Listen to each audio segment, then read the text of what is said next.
स्वागत है आप सभी का हमारी विरासत में। आज 5 सितंबर है। आज ही के दिन बिहार और भारत के लेनिन कहे जाने वाले शोषित वंचितों के मसीहा, महान क्रांतिकारी, शोषितों में अपने भाषण और विचारों से नव चेतना जागृत करने वाले बाबू जगदेव प्रसाद का शहादत दिवस है। आज उनके शहादत दिवस पर उन्हें शत शत नमन। आज ही के दिन 5 सितंबर 1974 को गया जिले के कुर्था में एक सत्याग्रह के दौरान ब्राह्मणवादी शासन प्रशासन ने उनकी हत्या कर दी थी। पुलिस के द्वारा उन पर गोली चलाई गई थी, जिसकी वजह से उनकी मृत्यु हो गई।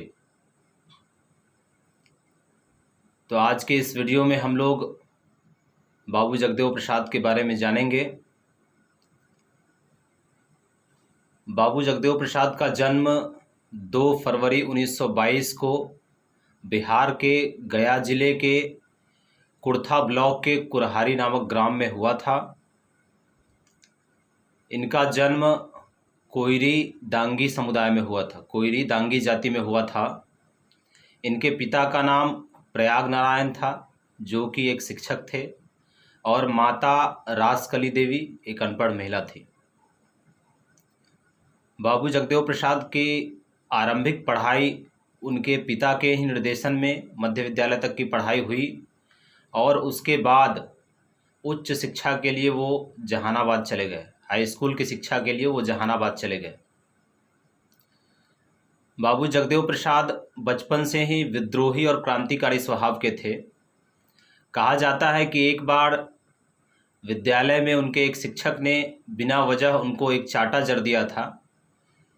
एक बार वही शिक्षक जब पढ़ाते समय खर्राटे भरने लगे तो बाबू जगदेव प्रसाद ने भी उनको एक जोरदार चाटा जड़ दिया, और जब इसकी शिकायत प्रधानाचार्य से की गई तो प्रधानाचार्य के सामने निर्भीकता पूर्वक उन्होंने कहा कि निडर होकर उन्होंने प्रधानाचार्य के सामने कहा कि गलती के लिए सबको बराबर की सज़ा होनी चाहिए, चाहे वो शिक्षक हो या विद्यार्थी। तो इससे पता चलता है कि बाबू जगदेव प्रसाद शुरू से ही क्रांतिकारी और विद्रोही स्वभावों के थे, विद्रोही विचार के थे। किशोरावस्था में इन्होंने अपने इलाके में पंचकठिया प्रथा का अंत करवाया। जमींदारों के द्वारा इस प्रथा के माध्यम से आम लोगों का, किसानों का शोषण होता था। इन्होंने इस प्रथा का अंत करवाया। जब वे शिक्षा हेतु घर से बाहर रह रहे थे, उस दौरान उनके पिता अस्वस्थ रहने लगे। उनकी माँ धार्मिक विचारों की महिला थी। उन्होंने देवी देवताओं से विभिन्न प्रकार की मन्नतें मांगी, बहुत सारी पूजा अर्चना की, फिर भी उनके पिता चल बसे। इस वजह से बाबू जगदेव प्रसाद के मन में देवी देवताओं के प्रति आक्रोश उत्पन्न हुआ, विद्रोह उत्पन्न हुआ, और उन्होंने अपने घर की सारी देवी देवताओं की मूर्तियां अपने पिता के अर्थी पे जाके फेंक दी, वहाँ पे सारी मूर्तियां डाल दी। यहीं से जगदेव बाबू के मन में धर्म के प्रति विद्रोही चेतना, विद्रोह पैदा हुआ, और ब्राह्मणवाद के सिद्धांत का प्रतिकार उन्होंने मानववाद के सिद्धांत से किया, मानववाद के सिद्धांत के जरिए किया। इन सब घरेलू परेशानियों के बीच बाबू जगदेव प्रसाद ने अपनी उच्च शिक्षा पटना विश्वविद्यालय से प्राप्त की। पटना विश्वविद्यालय से इन्होंने स्नातक और परास्नातक की शिक्षा प्राप्त की। वहीं पे इनका मिलन चंद्रदेव प्रसाद वर्मा जी से होता है, जिन्होंने इनको विभिन्न विचारकों को पढ़ने, जानने और सुनने का सुझाव दिया। उसके बाद बाबू जगदेव प्रसाद राजनीतिक सामाजिक कार्यों की ओर अग्रसर हुए। इनका झुकाव राजनीतिक सामाजिक गतिविधियों में हुआ। इन्होंने राजनीतिक सामाजिक गतिविधियों में भाग लेना शुरू किया। सोशलिस्ट पार्टी से जुड़े। पार्टी का जो मुखपत्र था जनता, उसका संपादन किया, और 1955 में हैदराबाद जाकर इंग्लिश वीकली सिटीजन एवं हिंदी साप्ताहिक उदय का इन्होंने संपादन आरंभ किया। परंतु अपने क्रांतिकारी विचारों और शोषित वंचितों की जोरदार पैरवी करने की वजह से वे त्याग पत्र देकर पटना लौट आए। उनको त्याग पत्र देना पड़ा। उन्होंने दलित पिछड़ों की समस्याओं के बारे में और उसके निजात के बारे में खूब लिखा, खूब उनकी कलम चली इस पर। इसके लिए उनको कई बार बहुत सारी परेशानियों और धमकियों का भी सामना करना पड़ा। बिहार में उस वक्त समाजवादी आंदोलन की बयार थी। बाबू जगदेव प्रसाद डॉक्टर राम मनोहर लोहिया के साथ जुड़ गए और सोशलिस्ट पार्टी के संगठनात्मक ढांचे को मजबूत करने लगे। सोशलिस्ट पार्टी के संगठनात्मक ढांचे को मजबूत किया। 1967 के विधानसभा चुनाव में संयुक्त सोशलिस्ट पार्टी संसोपा के टिकट पर उन्होंने जोरदार जीत दर्ज की। कुर्था से जोरदार जीत दर्ज की। कर्पूरी ठाकुर के साथ मिलकर प्रथम गैर कांग्रेसी सरकार का गठन करवाया। परंतु लोहिया कहते थे कि पिछड़े पावे 100 में 60, उसके अनुसार पिछड़ों की भागीदारी को न देखकर वे लोहिया से अलग हो गए। नीतियों और विचारधाराओं के आधार पर उनका लोहिया से नहीं बना और वे लोहिया से अलग हो गए।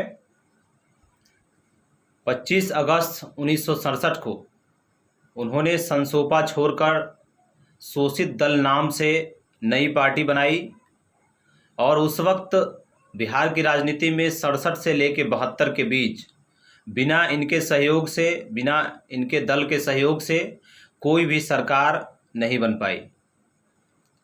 उसी वक्त महामना रामस्वरूप वर्मा द्वारा स्थापित अर्जक संघ में शामिल हुए।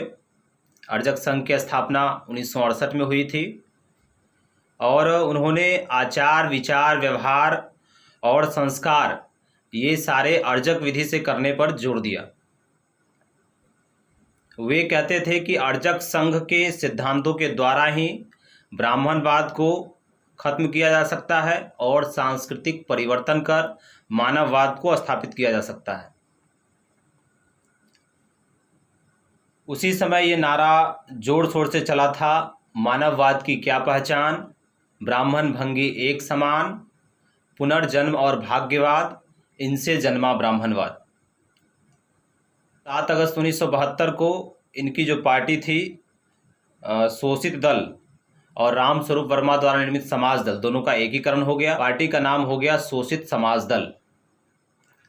जगदेव बाबू विभिन्न क्षेत्रों का दौरा करने लगे और अपने भाषणों से शोषित वंचित जो जनता थी उनके बीच उत्साह और नव चेतना का संचार करने लगे।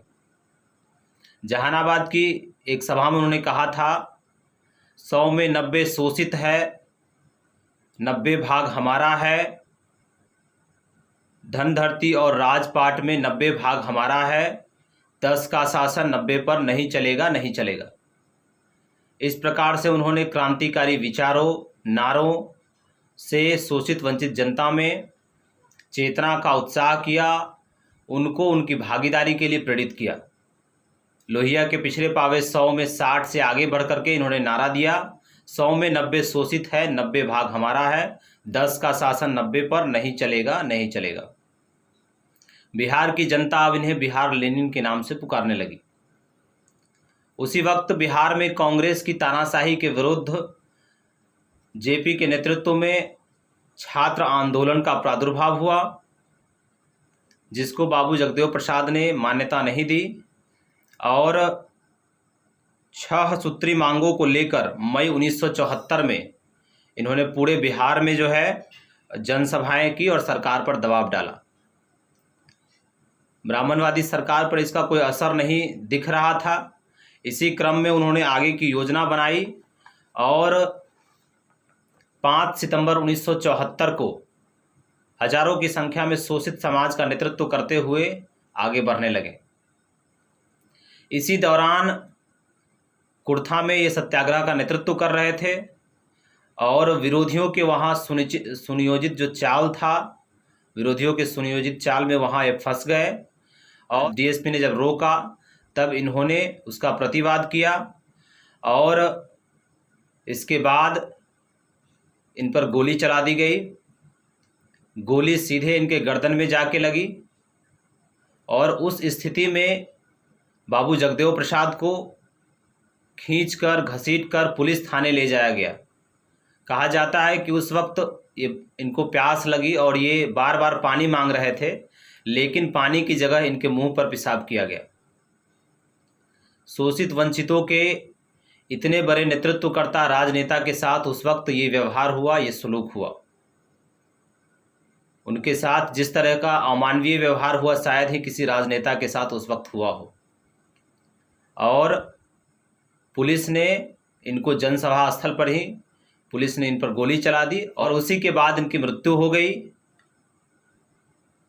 इनके लाश को छुपाने का प्रयास किया गया, परंतु बीपी मंडल साहब, भोला प्रसाद सिंह जी और रामलखन सिंह यादव जैसे लोगों के दबाव में इनके शव को 6 सितंबर को पटना लाया गया, जहां इनके अनुयायी, इनको मानने वाले, इनको जानने वाले देश भर से लाखों की संख्या में लोग इनकी अंतिम शव यात्रा में पहुंचे। फॉरवर्ड प्रेस के द्वारा ली गई एक इंटरव्यू में इनके द्वारा स्थापित शोषित समाज दल के राष्ट्रीय अध्यक्ष रघुनी राम शास्त्री बताते हैं कि जगदेव बाबू के हत्यारों को बचाने की उस वक्त पूरी साजिश की गई और इसमें जयप्रकाश नारायण भी शामिल थे। ये इंटरव्यू जो है उनका फॉरवर्ड प्रेस के द्वारा उनकी इंटरव्यू ली गई है, उसको आप लोग देख सकते हैं। और ये शोषित समाज दल के राष्ट्रीय अध्यक्ष भी हैं और जगदेव बाबू के संघर्षों के साक्षी भी रहे हैं। इस प्रकार से शोषित वंचितों के मसीहा, महान क्रांतिकारी बाबू जगदेव प्रसाद का दुखद अंत हुआ। वो कहते थे कि जिस लड़ाई की नींव मैंने डाली है वो बहुत लंबी चलेगी। इसमें पहली पीढ़ी मारी जाएगी, दूसरी पीढ़ी जेल में जाएगी और तीसरी पीढ़ी राज करेगी। और बाबू जगदेव प्रसाद की दूरदर्शिता कहिए या दुर्भाग्य कहिए कि बाबू जगदेव प्रसाद खुद उन्होंने ये बात कही और खुद इस बात के वो शिकार हुए, गोलियों द्वारा उनकी हत्या कर दी गई।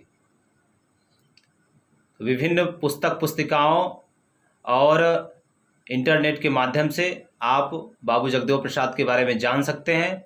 निश्चित रूप से शोषित वंचितों के इस मसीहा के बारे में हमको आपको जानना चाहिए।